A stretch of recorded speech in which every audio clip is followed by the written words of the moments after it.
Você está ouvindo uma ministração da comunidade cristã de Três Coroas. Que essa mensagem possa edificar sua vida. Pode se assentar, irmãos. Nós temos esse mês aí meditado um pouco sobre a igreja primitiva, como a igreja vivia, né? Eu acho oportuno e importante lembrar que a igreja primitiva, se nós observarmos como ela andou no livro de Atos, era uma igreja que tinha uma característica também muito forte entre o conhecimento, entre o estudo da palavra, né, que eles se dedicavam à doutrina, mas à prática da palavra. Nós podemos ver que isso era algo notável na igreja. O conhecimento, aquilo que estavam recebendo e aquilo que eles também praticavam, né? Era a igreja, então, que os apóstolos fundaram, era a igreja que muitos deles andaram, tiveram a oportunidade, provavelmente, de andar com Cristo, ou ter escutado alguma pregação de Jesus ali. Então, era uma igreja que perseverava na doutrina, nas orações, no partir do pão, né, o estar junto na comunhão. E o Gui também ministrou domingo com esse tema com ênfase na oração, né, da importância da oração e de uma oração constante, uma oração que não se limita a um lugar, a um tempo determinado, mas uma oração constante em qualquer lugar, em qualquer tempo, de nós termos a consciência que podemos orar, que devemos orar, que o nosso pensamento deve estar voltado para o Senhor. Amém? E era uma igreja que se preocupava, irmãos. A gente vê no decorrer das descrições, era uma igreja que se preocupava muito, e não só se preocupava, mas ela assistia os necessitados. Ali relata que alguns que tinham mais posses vendiam algumas coisas que tinham, e iam distribuindo à medida que alguém precisava. E diz que não havia necessitados. Imagina que era isso, não havia necessitado porque eram assistidos. Era um ponto muito forte que essa igreja praticava e tinha. Um outro detalhe também falava ali que em cada alma havia temor de Deus. Em cada alma havia temor de Deus. E também, então, eu quero destacar agora nos textos que vou estar mencionando aqui, trazendo, com viés nesses 3 pontos. Era uma igreja que estudava a palavra, conhecia e buscava pôr em prática. Um ponto. Segundo ponto, que era uma igreja que assistia os necessitados. Terceiro ponto, era uma igreja que tinha temor. Então, eu quero abordar alguns textos aqui para nós meditarmos e refletir e trazer para os nossos dias hoje, né? Olhar lá, olhar o Antigo Testamento até, e como nós, como igreja, hoje estamos vivendo essa prática, porque não era uma palavra para eles, é a mesma palavra para nós hoje, né? Da gente ter diria até uma autoavaliação, mas de a gente se questionar como nós estamos vivendo, que a igreja viveu, como essa palavra que deixou como alicerce para a igreja em todos os tempos, como é a prática dela hoje para nós, né? Porque a gente percebe que no decorrer dos anos, a igreja foi se desviando. E se a gente olha para as cartas dos apóstolos, né, Paulo, João, eles escrevem trazendo correção nesse sentido, né, trazendo correções para a igreja e trazendo correções às mesmas para nós hoje. E eu quero começar com o texto do Antigo Testamento. Você pode ir abrindo Isaías 58, onde a gente percebe que não era uma novidade, nunca foi para o povo de Deus assistir os necessitados, né? Era algo assim, amar a Deus, veio muito forte no Novo Testamento, mas amar o próximo como a ti mesmo, né? Esse mandamento veio do Novo Testamento, a questão do próximo, mas era algo que estava no coração de Deus, assistir às necessidades. Deus nunca se agradou de um culto separado da prática. E eu quero introduzir esse tempo aqui, nós olhando Isaías 58, eu vou ler do versículo 3 até o 11. Amém? Estamos juntos aí? Glória a Deus. Se der o sono, por favor, tome um cafezinho, mas não feche os olhos. Só na hora de orar. Dizendo: por que jejuamos nós e tu não atentas para isso? O povo colocando para Deus. Por que jejuamos nós e tu não atenta para isso? Né? Questionando. Por que afligimos a nossa alma e tu não levas em conta? Eis que no dia que jejuais, agora Deus falando para o povo, cuidais dos vossos próprios interesses e exigis que se faça o vosso trabalho. Eis que jejuais para contendas e rixas e para ferirdes com punho iníquo. Jejuando assim como hoje, não se fará ouvir a vossa voz no alto. Seria esse o jejum que escolhi? Que o homem um dia aflija a sua alma, incline a sua cabeça como junco e estenda debaixo de si pano de saco e cinza? Chamarias tu isto de jejum e dia aceitável ao Senhor? Porventura, não é este o jejum que escolhi? Que soltes as ataduras da impiedade, desfaças as ataduras da servidão, deixes livres os oprimidos e despedaces todo o jugo? Porventura, não é também que repartas o teu pão com o faminto, e recolhas em casa os pobres e desabrigados, e se vires o nu, o cubras, e não te escondas do teu semelhante? Então romperá a tua luz como a alva, a tua cura brotará sem detença, a tua justiça irá adiante de ti, e a glória do Senhor será a tua retaguarda. Então clamarás, e o Senhor te responderá. Gritarás por socorro e dirá, eis-me aqui.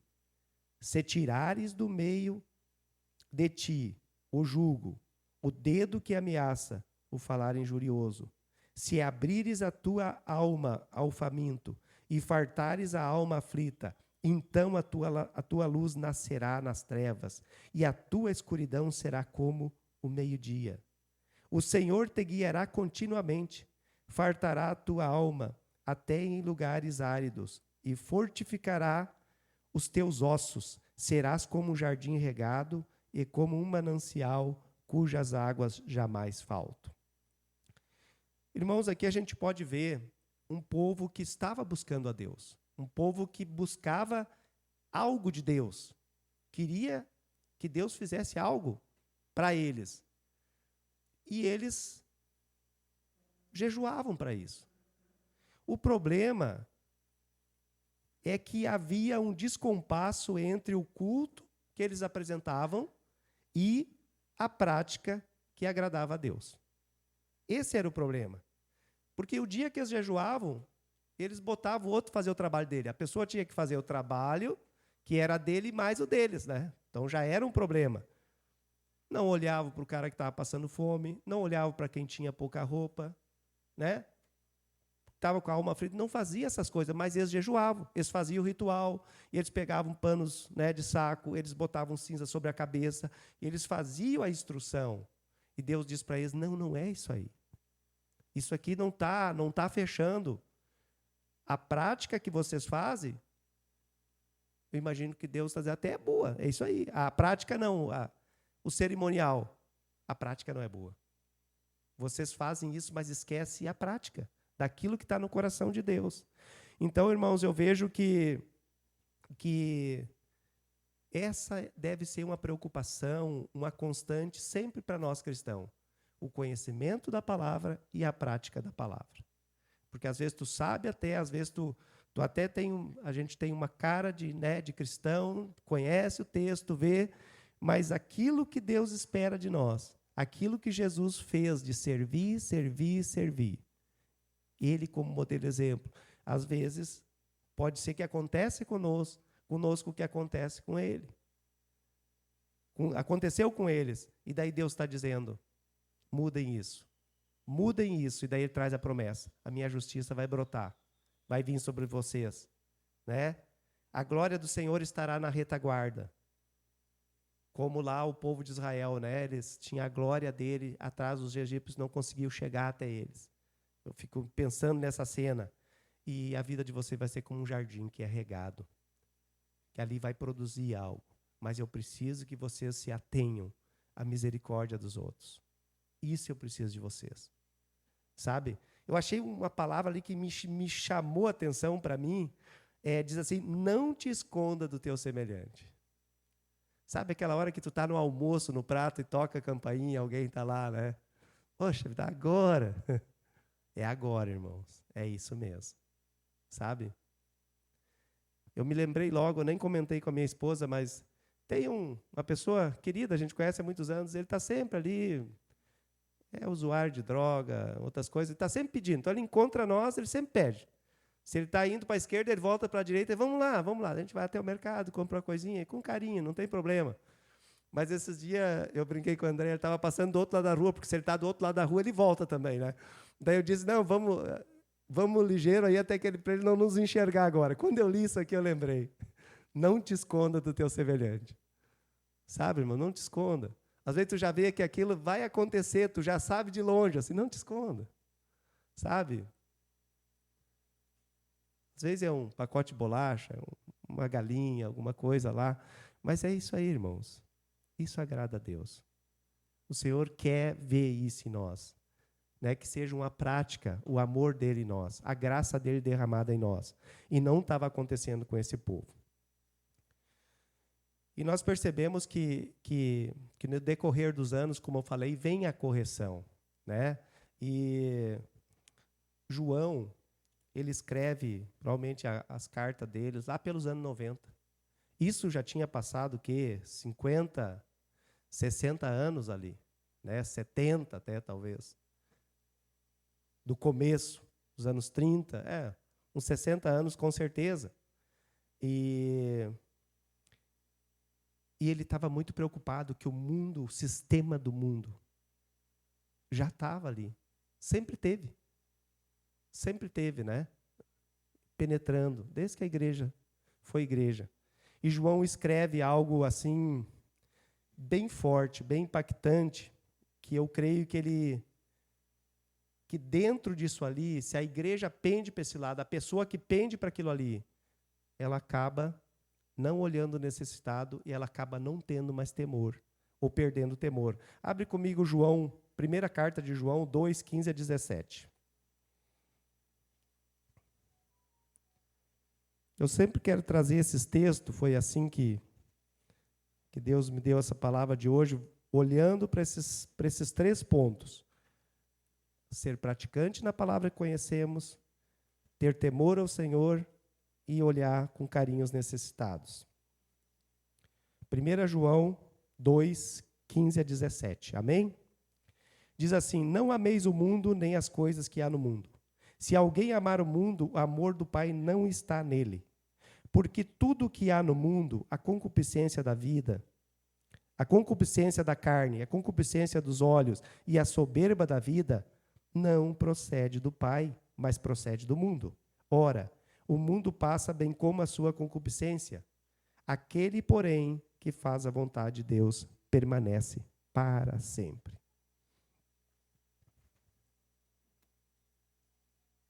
Então, irmãos, quando entra nessa parte aí, eu creio que sabe, já tem boa chance de começar a esfriar no temor do Senhor. Esfriar no assistir o necessitado quando vai entrar nessas partes que nós vamos olhar. Primeiro, quando João diz, não ameis o mundo, é claro que toda a igreja da época, e todo cristão, eu creio que ele sabe, ele tem uma noção do primeiro mandamento, que ele vem se repetindo lá em Mateus e tudo mais. Amarás, né? É tipo assim, amarás o Senhor teu Deus de todo o coração, de toda a tua alma, de toda a tua força, todo o entendimento. Tipo assim, é Ele que deve se amar. Não se tem mistura. Não se pode. Eles sabiam. Mas daí pensa assim, e por que João vai escrever? Para não amar o mundo. Não ameis o mundo. Porque a situação estava ficando difícil. A igreja estava perdendo o rumo. Alguns da igreja estavam perdendo o rumo. E João vem ensinar a igreja daquela época e vem ensinar a nós hoje do perigo que é começar a olhar para o mundo. Porque o que faz a vontade de Deus permanece para sempre. Aquelas coisas do mundo, elas vão perecer. Elas vão perecendo. Agora, eu creio, irmãos, assim que... O que é que nós devemos... João vem dizer assim, o que é que vocês devem amar? nós devemos amar, irmãos, aquilo que Deus ama e rejeitar aquilo que Deus rejeita. Eu creio que esse é o verdadeiro teste da espiritualidade para nós. E todos nós, a gente precisa, às vezes, tipo de uma autoavaliação. Tipo assim, o que é que eu amo? Eu amo o que o Senhor ama? O que Deus ama é o meu deleite, é o meu contentamento, é a minha alegria, a minha satisfação é aquilo que Deus ama? Ou, pelo contrário, aquilo que Deus abomina, aquilo que Deus reprova, aquilo que Deus rejeita, é também aquilo que eu abomino, aquilo que eu rejeito, aquilo que eu reprovo? Para a gente refletir sobre como nós estamos, como nós andamos. João, se a gente olha essa carta dele, ele começa relatando sobre o que se deve amar. Nos primeiros capítulos, ali, versículo, e ele vem falando que a gente deve amar os irmãos, a comunhão dos santos, viver em fraternidade, guardar a palavra. Ele vem descrevendo. Mas quando chega aqui nessa parte, ele muda a tônica e ele traz para dizer o que vocês não devem amar.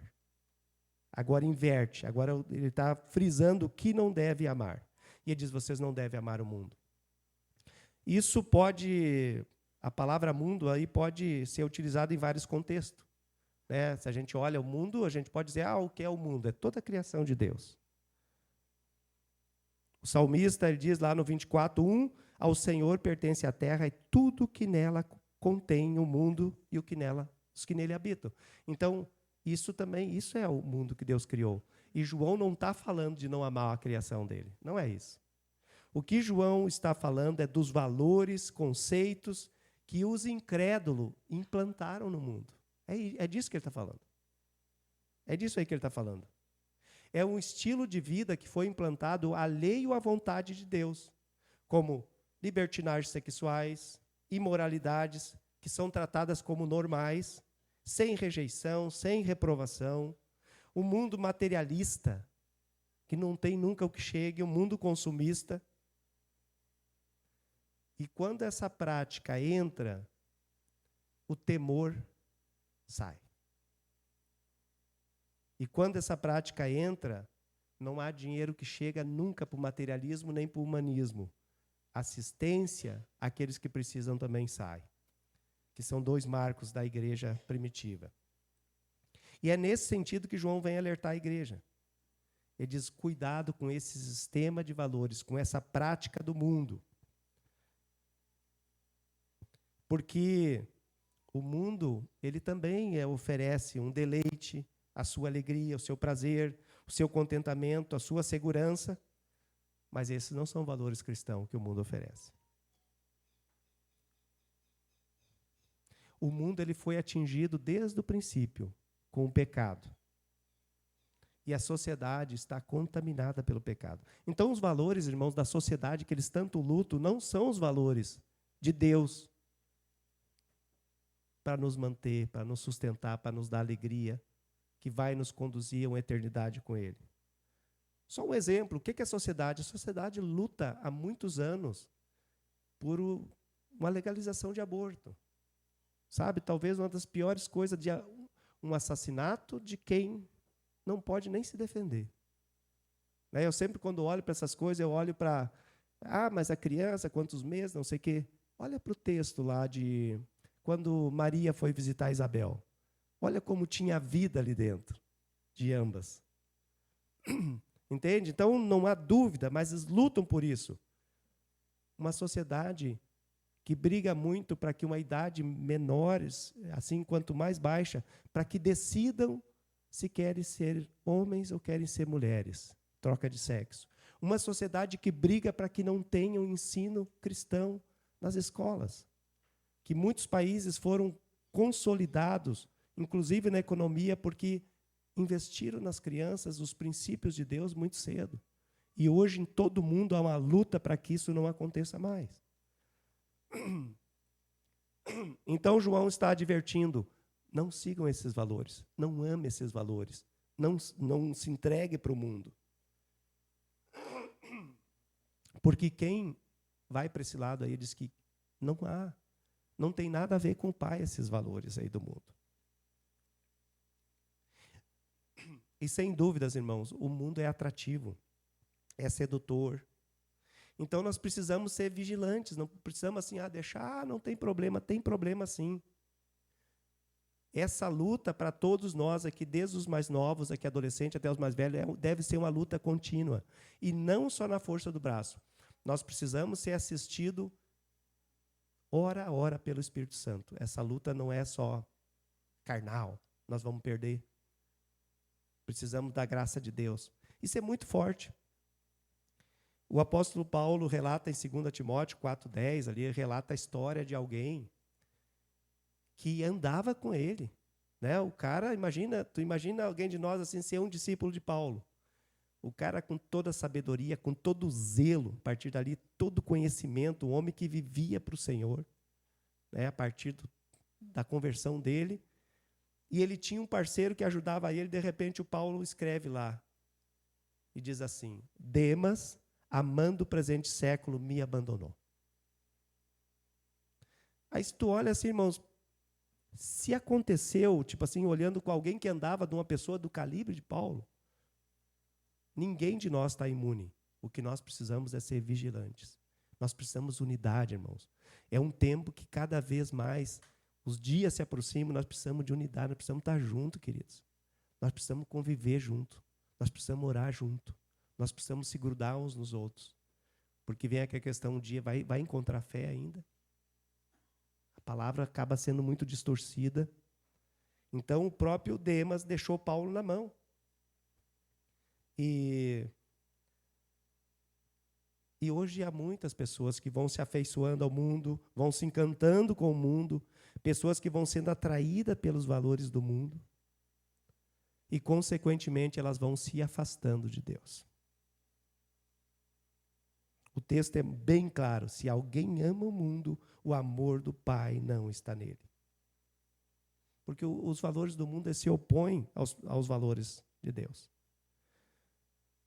O mundo, a palavra diz, nos odeia. Jesus disse isso. O mundo vos odeia, pois odiou a mim também. Então, nós não devemos ser ingênuos contra os valores do mundo, achando que é inofensivo. Eu não tenho problema. O mundo nos odeia e a gente não pode dar margem para isso. Na própria oração sacerdotal, Jesus disse: eu vos tenho dado a tua palavra e o mundo vos odiou porque eles não são do mundo. Então é normal isso. Porque Deus amou o mundo, as pessoas que estão no mundo. Né? Todos que nascem, que foram criados, são amados por Deus. Têm a chance, a possibilidade de se tornarem filhos de Deus. Mas ele não ama os conceitos que o mundo, que os incrédulos criaram. Ele não concorda com as fórmulas que eles querem governar. Então, irmãos, assim, o mundo nunca combina com o amor e com as regras bíblicas de Deus. Jesus disse, Mateus escreveu 6:24, que ninguém pode servir a dois senhores. Porque há de aborrecer-se de um e amar o outro, ou se devotará a um e desprezará o outro, não podeis servir a Deus e às riquezas. Então não há como conciliar os valores do reino com os valores do mundo. Eles estão sempre em oposição. O mundo pensa, o mundo sente, o mundo age, sempre distante dos valores de Deus. O texto ali é Mateus 6:24. Mas eu quero voltar agora para as 3 áreas que João apresenta: concupiscência da carne, concupiscência dos olhos e a soberba da vida. O que significa concupiscência? É desejar ardentemente. Ter forte desejo, cobiça ou apreço por bens materiais, assim como por prazeres sexuais. Desejar ardentemente é mais que um desejo. Eu acho que eu quero. Não, eu quero muito aquilo ali. Quero muito. Quando nós olhamos já, primeiro passo, concupiscência da carne. que Paulo escreveu sobre a carne? Né? Fruto da carne lá. Ele começa: prostituição, impureza, lascívia, idolatria, feitiçaria, inimizades, porfias, ciúmes, iras, discórdias, dissensões, facções, invejas, bebedices, glutonarias, e coisas semelhantes a essas, a respeito das quais eu vos declaro, como já outrora vos preveni, que não herdarão o reino de Deus os que tais coisas praticam. Isso está em Gálatas 5, ali 19 em diante. E Paulo também adverte: não reine na tua vida, não reine o pecado em vosso corpo mortal, de maneira que obedeçais suas paixões. Romanos 6,12. Não reine, que o pecado não se torne um senhor e que nós sejamos escravos do pecado. Não reine. Há bastante advertência. E, meus irmãos, a concupiscência da carne e dos olhos, ela é um perigo. Começa tudo por aí. Lembram de Davi? O homem segundo o coração de Deus. O homem que tinha uma trajetória, acho que ninguém tem uma trajetória de vitórias em sua caminhada. O homem que enfrentou feras, né? Enfrentou leões, enfrentou urso, enfrentou exércitos. Um homem um guri, pode dizer, que enfrentou Golias, um gigante. Talvez o homem mais destemido relatado na Bíblia, mais corajoso. Mas o que aconteceu? Davi sucumbiu, irmãos, no adultério. No olhar Betseba. Sucumbiu. Vamos dizer assim, basicamente houve muita misericórdia, mas estragou a família, estragou o governo, estragou o que Deus tinha colocado na mão dele. E não parou. Após, uma coisa vai levando a outra. Após o adultério, aí veio mais pecados. Mentira. Chegou ao ponto de projetar e executar a morte do marido dela, Urias. Se a gente vê Urias, ele era um dos valentes de Davi. Era um dos caras lá dos braço direito, o cara que dava a vida realmente para defender o rei. Provavelmente era amigo, alguém muito conhecido dele. Então, irmãos, nós precisamos ser vigilantes. E eu digo para vocês, a concupiscência da carne e dos olhos leva à perda de temor. O temor que era um marco na igreja primitiva, diz que em cada alma havia temor. E aqui não estou falando de medo, temor santo, reverência, saber que Deus é Deus, saber que nós precisamos prestar conta, aquele que vê todas essas coisas. E nós podemos ver como isso era perigoso, porque a gente vê as cartas, eu diria, bem duras, né? O João escreve, né, assim: se alguém amar o mundo, o amor do Pai não está nele. Quer dizer, não tem, não combina, não funciona. O Paulo diz: os que tais coisas praticam, de toda aquela imoralidade, não herdarão o reino de Deus. A concupiscência da carne, ela é muito forte. E, por outro lado, o temor hoje é quase desconsiderado. Até já comentei em outra palavra. O que se vê cada vez mais se comentar e se dizer: as coisas não são bem assim. Tipo assim, as coisas não são bem assim. Qual é o problema de ir em tal lugar? Qual é o problema de olhar o que eu olho no meu celular? Qual é o problema do namoro de qualquer jeito? Qual é o...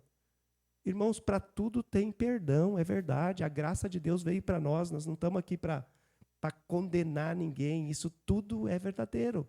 Agora, quando nós conhecemos, o que precisa é um arrependimento. O que precisa para nós hoje é deixar, daqui um pouco, com a graça, com o Espírito Santo, vencer essas concupiscências. Mas não minimizar. Pecado sempre foi pecado.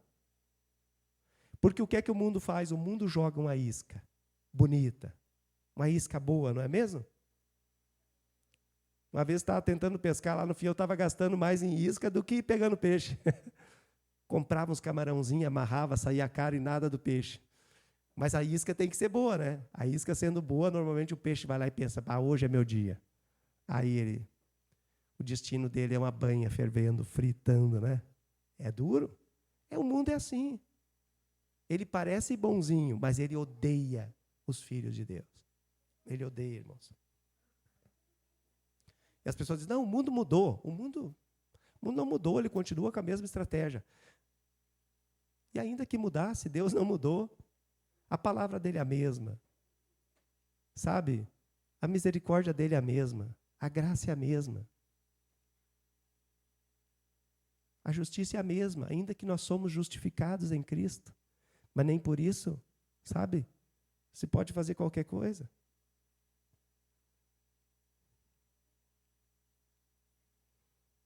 Nós devemos lembrar, aonde penetra essas coisas, é porque as trevas existem por causa da ausência de luz.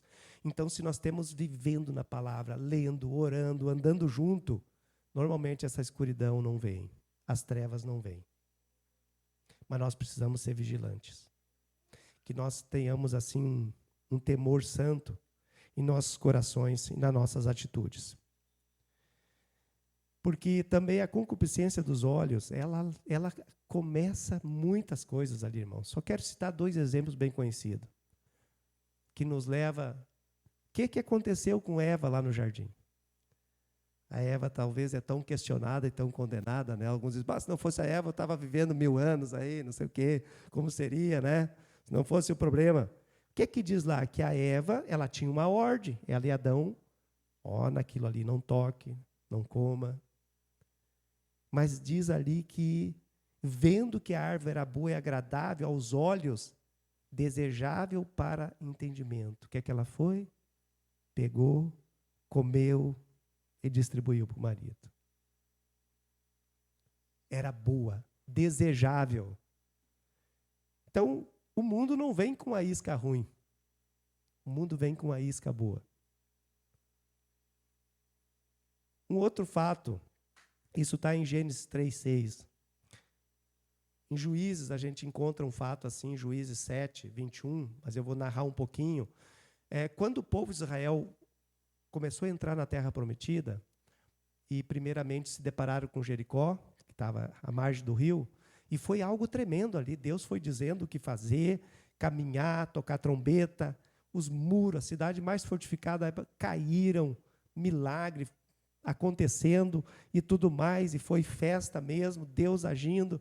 Daqui a pouco tinha uma outra cidadezinha lá, Aia, e Josué disse, nem precisa ir muita gente, Deus está conosco, vai lá, uma meia dúzia lá, liquida lá, está resolvido.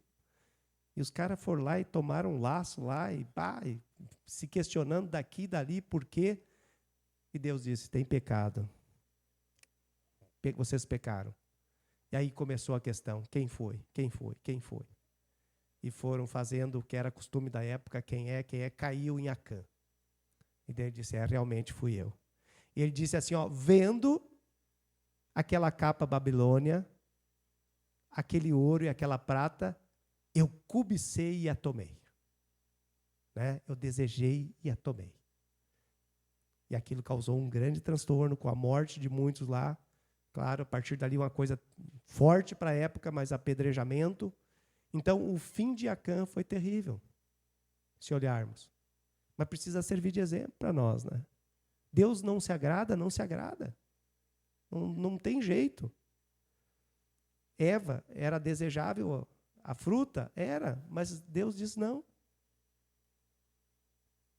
Então nós precisamos ter olhos santos que venham refletir o caráter de Deus em nós. A palavra diz, se os teus olhos são os teus olhos lâmpadas do teu corpo. Se os teus olhos forem bons, todo o teu corpo será luminoso. Se, porém, os teus olhos forem maus, todo o teu corpo estará em trevas. Portanto, caso a luz em ti sejam trevas, que grandes trevas serão. Mateus 22:23. Irmãos, nós precisamos olhar com lentes espirituais. Qual é a lente espiritual para nós? Essa aqui. Quando nós não estamos enxergando bem, tu vai no oftalmologista e ele vai te receitar uma lente, como essa aqui. Ajuda um pouquinho, dá uma melhorada, né? É bom. nós precisamos de lentes espirituais. Nós precisamos ver o mundo, ver o que ocorre através da palavra, através também do Espírito Santo que vive em nós. Nós precisamos enxergar com esses olhos que Deus quer que nós enxergamos. Então, a concupiscência dos olhos e a soberba da vida leva a um materialismo e um humanismo. Os olhos vê e deseja ardentemente, quer. E se não cuidar, assim como Demas, muitos podem cair, irmãos. O carro está legal, mas eu vejo ter um carro mais bonito, a marca é mais interessante. Eu quero aquele. Vamos para uma coisa mais prática, né, que é roupa. Mas lançaram, tem moda nova agora. O tecido é gostoso, olha o toque do tecido. Às vezes já tem mais 10, 20 no armário. Sabe? E daí entra o humanismo junto. Mas eu trabalho para isso. Eu posso, eu tenho direito. Nem precisa, nem usa. Não vai fazer diferença. E acaba fazendo. E a soberba da vida, né? Vem o narizinho empinado, o prazer de mostrar o que eu tenho, manifestação de orgulho. Eu sou superior por aquilo que eu sou capaz, né? E acaba desconsiderando o quê? A graça e a bondade de Deus. Eu começo a caminhar com minhas condições, meio à parte de Deus. E se Deus quiser andar ainda com os meus projetos, conforme eu planejei, Ele pode andar junto. Mas se não quiser, na verdade, eu tenho condições para tocar os meus projetos sozinho. Isto é soberba da vida. Isto é soberba da vida. Isso não agrada a Deus.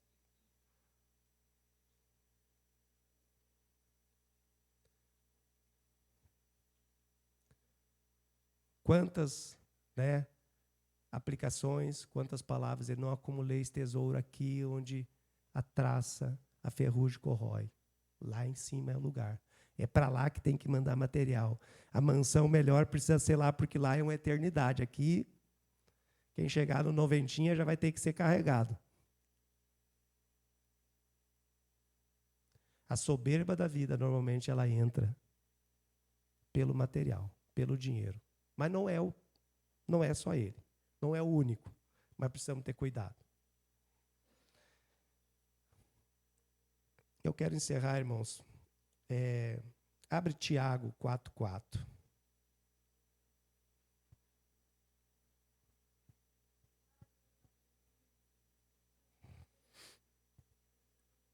Tiago 4:4.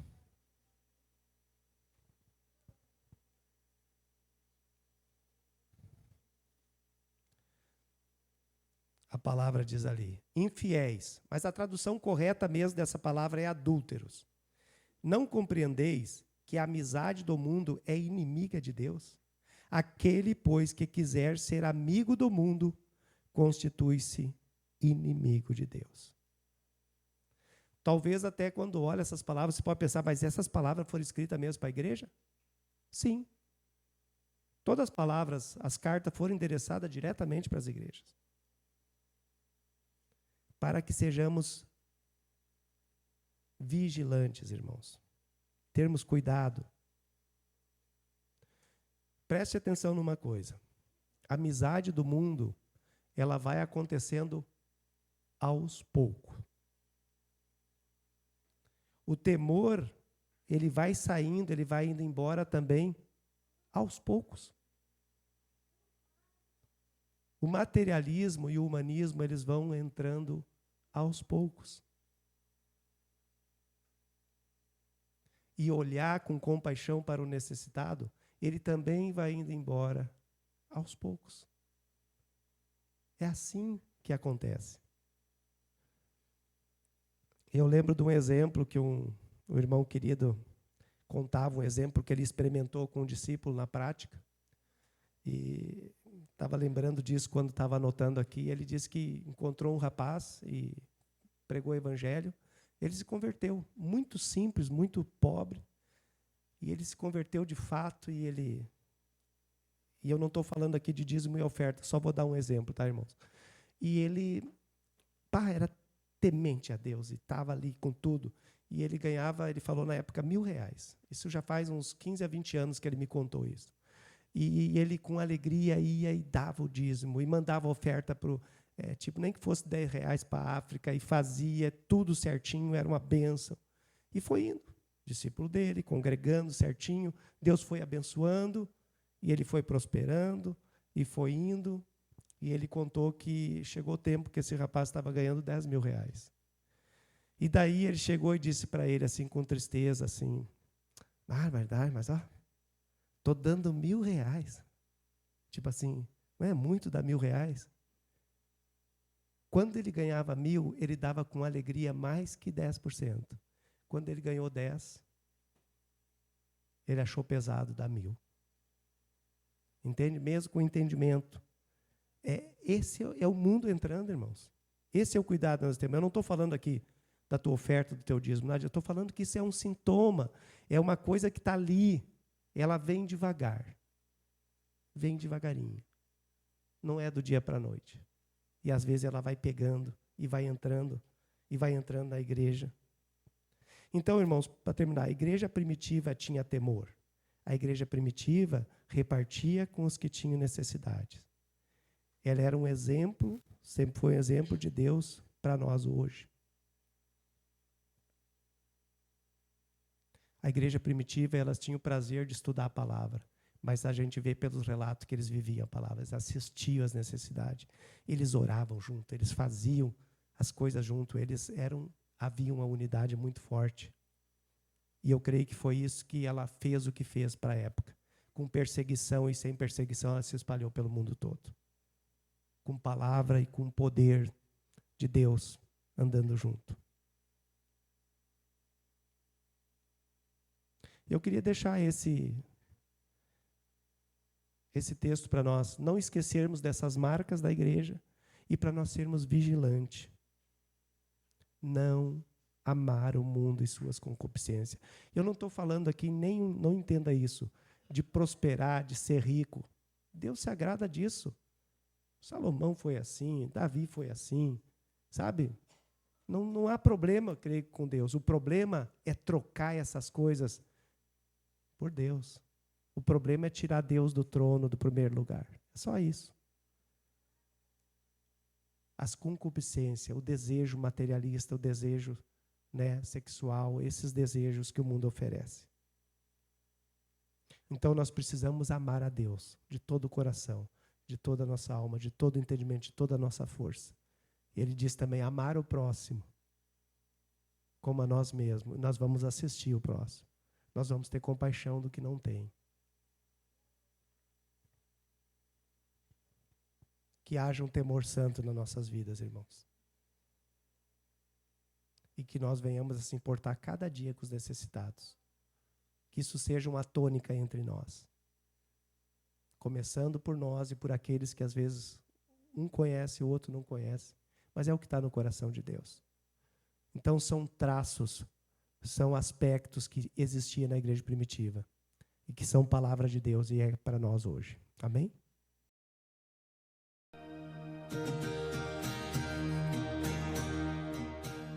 Você acaba de ouvir uma de nossas ministrações. Esteja conosco em nossas reuniões e siga-nos em nossas redes sociais. Que Deus te abençoe.